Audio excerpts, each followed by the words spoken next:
আজকের বৃক্ষরোপণ অনুষ্ঠান 2025 আসুন্না ফাউন্ডেশন কর্তৃক আয়োজিত আজকের এই অনুষ্ঠানে যারা উপস্থিত হয়েছেন প্রধান অতিথি, বিশেষ অতিথি এবং সরকারি বেসরকারি কর্মকর্তাবৃন্দ এবং সাংবাদিক ভাইয়েরা, সবাইকে আমি আন্তরিক অভিনন্দন জানাচ্ছি। বাঁশখালীত আসুন্না ফাউন্ডেশন কর্তৃক বাঁশখালী পৌরসভার তালগাছ ও চারা বিতরণ ও বৃক্ষরোপণ কর্মসূচি অনুষ্ঠিত হইয়ে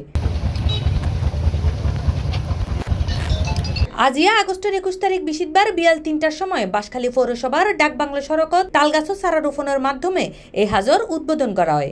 এ সময় উপস্থিত আছেন বাঁশখালী উপজেলার সহকারী কমিশনার ভূমি উমর সানি আকন, বাঁশখালী পৌরসভার সচিব তহিদুল ইসলাম, আসুন্না ফাউন্ডেশনের সরোয়ার কালাম চৌধুরী, বাঁশখালী উপজেলা কৃষি অফিসার শ্যামল চন্দ্র সরকার, বাঁশখালী উপজেলা প্রাথমিক শিক্ষা অফিসার আব্দুল হামিদ, যুব উন্নয়ন কর্মকর্তা শওকত জামান এবং আবু তাহের সহ অন্যান্য ব্যক্তিবর্গ।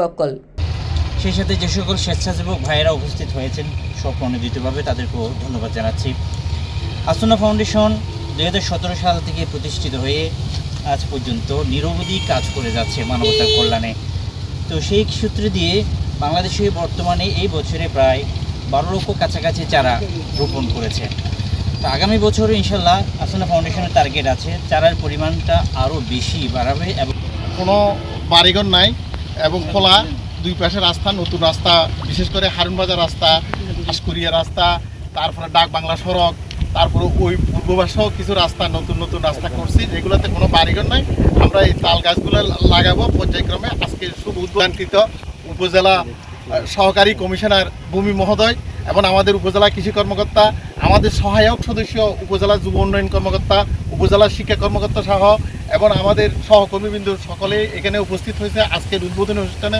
আমাদের সম্মানিত নব যোগদানকৃত উপজেলা যে ভূমি কর্মকর্তা মহোদয়, উনি ব্যস্ততা সময়ের মধ্যে আমাদের প্রশাসক মহোদয়ের অনুরোধে আমাদের এখানে হাজির হওয়াতে আমরা ওনার প্রতি কৃতজ্ঞ এবং ধন্যবাদ জ্ঞাপন করতেছি। উক্ত বৃক্ষরোপণ ও চারা বিতরণ অনুষ্ঠান অতিথি অক্কল হয় বাঁশখালী উপজেলা একান সমুদ্র উপকূলীয় এলাকা, যার কারণে এর প্রায় সময় বজ্রপাতত মানুষ মারা যায়। এই বজ্রপাতত রক্ষা করিবার লাই এই তাল গাছ রোপণ করা হয়। 300 চারা রোপণের যে অনুষ্ঠান আসতে পেরে আমি সম্মানিত বোধ করছি। তাল গাছ পরিবেশ বান্ধব গাছ, বজ্রপাত নিরোধক গাছ। বাঁশখালী যেহেতু উপকূলবর্তী একটি উপজেলা, বজ্রপাত প্রবণ এলাকা, তো এখানে এই তাল গাছগুলো বজ্রপাত নিরোধে এবং পরিবেশ সুন্দর রাখতে হেল্প করবে। উল্লেখ্য যে সারা দেশত আসুন্না ফাউন্ডেশনের বৃক্ষরোপণ কর্মসূচির অংশ হিসেবে চট্টগ্রাম বাঁশখালী পৌরসভাত 300 তাল গাছ ও চারা বিতরণ ও রোপণ করা হয়। C+ TV, Chittagong.